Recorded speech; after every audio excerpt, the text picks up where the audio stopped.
আসসালামু আলাইকুম রহমতুল্লাহ। সুপ্রিয় দর্শক, ঢাকা সিটি কর্পোরেশন নির্বাচন নিয়ে রাজনৈতিক অঙ্গনে তোলপাড় সৃষ্টি হয়ে গেছে।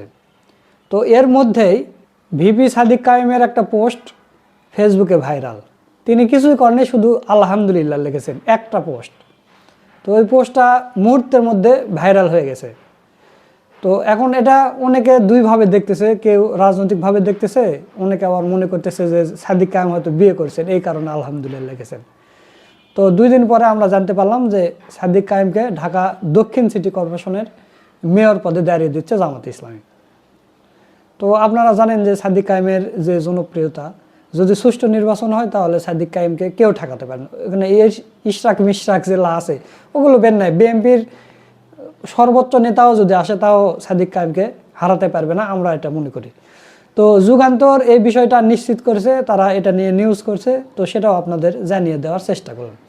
তো দর্শক, এরপর আরেকটা জিনিস জামাতের চুমুক দেখাইছে জামাত পোস্টাল ব্যালটে। সেটা হলো যে আপনারা জানেন যে ভোট হয়েছে সেই 12 তারিখে, গতকালকে পোস্টাল ব্যালটের সম্পূর্ণ হিসাব নির্বাচন কমিশন প্রকাশ করেছে। তো আপনারা ঢাকা পোস্টের একটা নিউজ দেখতে পাচ্ছেন, পোস্টাল ভোট জামাত পেয়েছে 45.88%, বিএনপি 30.28। তাহলে দেখেন বিএনপির চাইতে পোস্টাল ভোটে কিন্তু জামাত ইসলামী অনেক এগিয়ে ছিল।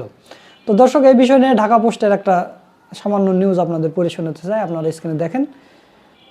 পোস্টাল ভোটে বাজিমাত জামাতের 2 আসনের ফল নির্ধারণের বড় ভূমিকা, মানে পোস্টাল ভোটের কারণে জামাত ইসলামী 2টা আসন পেয়েছে। তো আমরা নিউজের ভিতর ঢুকি। ত্রয়োদশ জাতীয় সংসদ নির্বাচনের পোস্টাল ব্যালটের ভোটে বড় ব্যবধানে এগিয়ে রয়েছে বাংলাদেশ জামাত ইসলামী। ইসির চূড়ান্ত ফলাফল বিশ্লেষণ করে দেখা গেছে দলটির মোট পোস্টাল ভোটের 45.88% পেয়েছে। অন্যদিকে প্রধান প্রতিদ্বন্দ্বী বিএনপি পেয়েছে 30.28% ভোট। তাহলে দেখেন কোথায় 45 কোথায় 30, 15% বিএনপির চাইতে বেশি ভোট পেয়েছে। তারপরে এটা যে সঠিক এটা আমরা মনে করি না, কারণ বর্তমান নির্বাচন কমিশনকে আমরা বিশ্বাস করি না। এমনকি পোস্টাল ভোটের জোয়ারে 2টি আসনের ফলাফলও পাল্টে গেছে। শনিবার 7 মার্চ নির্বাচন commission EC IT supported postal ভোটের চূড়ান্ত ফলাফল বিশ্লেষণ করে এসব তথ্য পাওয়া গেছে। প্রবাসীদের দীর্ঘদিনের দাবির প্রেক্ষিতে এবারই প্রথম আইটি সাপোর্টেড পোস্টাল ভোটের ব্যবস্থা করেন কমিশন। এতে প্রবাসীদের পাশাপাশি নির্বাচনের দায়িত্ব থাকা কর্মচারী এবং কয়েদিরাও ভোট দেওয়ার সুযোগ পান। ইসির তথ্য মতে পোস্টাল ভোটের জন্য নিবন্ধন করেছিলেন 15,20,093 জন। এর মধ্যে ভোট দিয়েছেন 10,63,874 জন। মোট ভোট প্রদানের হার 69.99, মানে 70% মতোই। ফলাফল বিশ্লেষণ করে দেখা যায় জামাতে ইসলামী একাই পেয়েছে 4,88,114 ভোট, 45.88%। বিএনপি পেয়েছে 3,22,144 ভোট, যেটা 30.28%। তো দর্শকের পর নাগরিক পার্টি মানে এনসিপিরও আছে, ওগুলো আর দেখাতে চাচ্ছি না। এনসিপিকে নিয়ে যখন প্রশ্ন উঠলো, তাহলে এনসিপিকে নিয়ে কয়েকটা কথা বলে আজকের ভিডিও শেষ করব।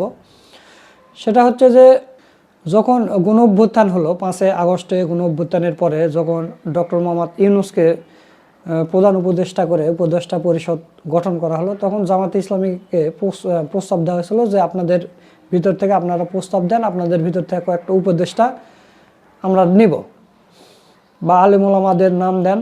সেখানে তো বাবুনগরের নাম দিয়েছে, আপনারা দেখেছেন খালেদ মুহিউদ্দিনের সেই টকশোতে। তো জামাতে ইসলামী উপদেষ্টা কারোই নাম দেয়নি, কিন্তু জামাতে ইসলামী পরবর্তীতে আসিফ নাহিদ এবং মাহফুজদের বলেছিলেন যে আমরা প্রশাসনটা ভালো করে ঢেলে সাজাতে চাই। বর্তমান যে প্রশাসন আছে, বর্তমান যে সচিবগুলো আছে, এই সচিবগুলো সব হচ্ছে দুর্নীতিবাজ। এই লোকগুলোদের সরে আমরা ভালো ভালো লোক বসাতে চাই, হোক সেটা জামাতের হোক বা অন্যান্য হোক বা নিরপেক্ষ হোক। কিন্তু এই এনসিপির নাহিদ, আসিফ, মাহফুজ, সান্ডা মাহফুজ, আপনারা জানেন এই সান্ডা মাহফুজ, এরা এই ভালো লোকগুলোকে বসাতে দেয়নি।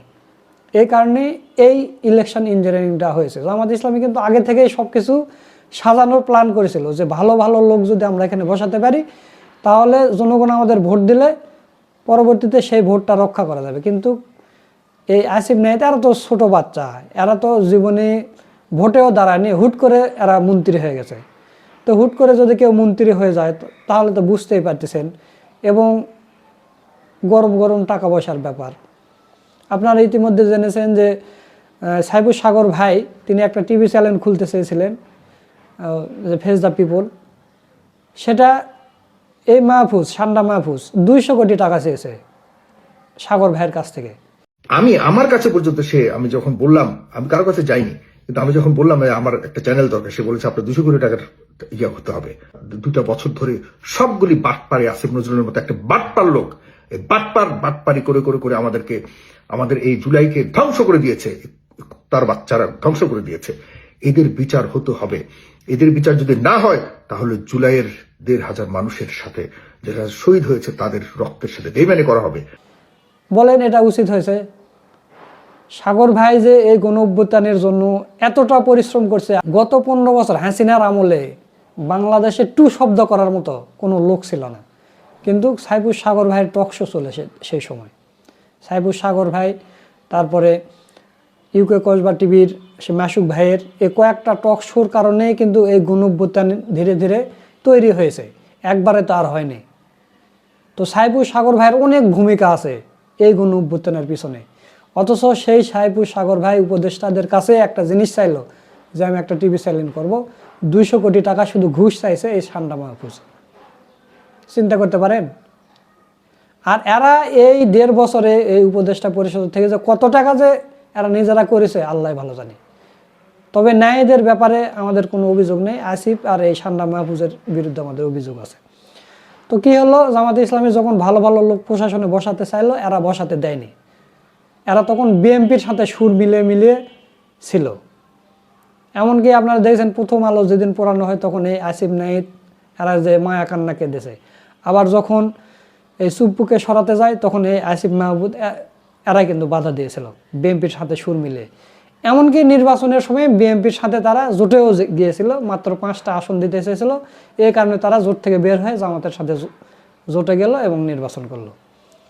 তো তাহলে এখন যে আপনারা জামাতে ইসলামের উপর দোষ দিচ্ছেন যে জামাতে ইসলামের কারণে এই ইঞ্জিনিয়ারটা হয়েছে, জামাতে ইসলামের না বুঝে শুনে কেন গেল, আর ইঞ্জিনিয়ার যখন শুরু হচ্ছে জামাতে ইসলামী আন্দোলন করলো না কেন, নেতাকর্মীদের মাঠে নামলো না কেন? তো জামাতে ইসলামের আমির মাঠে নামতে চেয়েছিল, কিন্তু অপরপক্ষ থেকে বলা হয়েছিল যদি এখন তারা মাঠে নামে তাহলে আওয়ামী লীগ পূর্ণ শক্তি নিয়ে নামবে এবং হাসিনা দেশে ফিরে আসবে, কারণ হাসিনা তখনও কিন্তু বৈধ প্রধানমন্ত্রী, কারণ বিএনপি এগুলো করে দিচ্ছে। তো এই কারণে জামাতে ইসলামী মুখ বুঝে মেনে নিয়েছে, কিন্তু সবচাইতে বড় ক্ষতি করেছে এই উপদেষ্টারা। এরা দেখেন 1.5 বছর এরা 3 জন মন্ত্রী ছিল, দুটা করে মন্ত্রণালয় ছিল। এরা কি করছে নিজেদের জন্য? কি করেছে আমি বাদই দিলাম, জামাতের জন্য এগুলো কিছুই করেনি। তোরা নিজেরা যে নির্বাচনের দাঁড়াইবি, তোরা নিজেদের সেফটিরও তো কিছু করতে পারিস নি, এই 1.5 বছরে কিচ্ছুই করিস নি। তোরা 10,000 পাই হয়ে ধনচার মতো বসেছিলিস তোরা। আর জামাতে ইসলামী যখন বলেছে যে প্রশাসনে ভালো ভালো লোক বসাবো, জামাতে ইসলামের লোক নেই, অসংখ্য লোক আছে, এই 4টা বাংলাদেশ চালানোর মতো লোক আছে জামাতে ইসলামী তৈরি করে ফেলছে, তারা দিবে। কিন্তু এই আসিফ নাহিদ মাহফুজ এরা দিতে দেয়নি। তো আপনারা যদি দোষ দিতে চান তাহলে জামাত ইসলামীকে দোষ না দিয়ে এদেরকে দোষ দেওয়া উচিত। আসলে এদের সাথে জোট করা উচিত হয়নি। ওই বিএনপির সাথে যে ওই 5টা আসন দিতে চাইছিল ওখান থেকে হয়তো 2-4টা জিততে ওটাই ভালো ছিল। তো যাই হোক দর্শক, এই হলো ব্যাপার। আপনারা দেখলেন যে জামাত ইসলামী পোস্টাল ভোটেও গিয়ে, যদিও এর মধ্যেও অনেক কারচুপি থাকতে পারে, এদেরকে বিশ্বাস করা যায় না, আপনারা জানেন। এবং সাদিক কায়েমকে মেয়র পদে দাঁড়িয়ে দেওয়া হচ্ছে। তো এখন এই মেয়রের ভোটও কি ওই রকম করে ইঞ্জিনিয়ারিং হবে কিনা জানি না আমরা।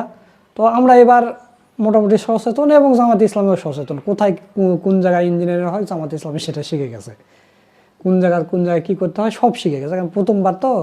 আর যেগুলো নেতারা এমপি মন্ত্রী হয়েছিল জামাত ইসলামী, তারা তো ফাঁসি দড়িতে ঝুলেছে, ফাঁসি হয়ে গেছে তাদের। তো তারা যদি থাকতো অনেক কিছু পরামর্শ দিতে পারতো যে কোথায় কোথায় কী হয়।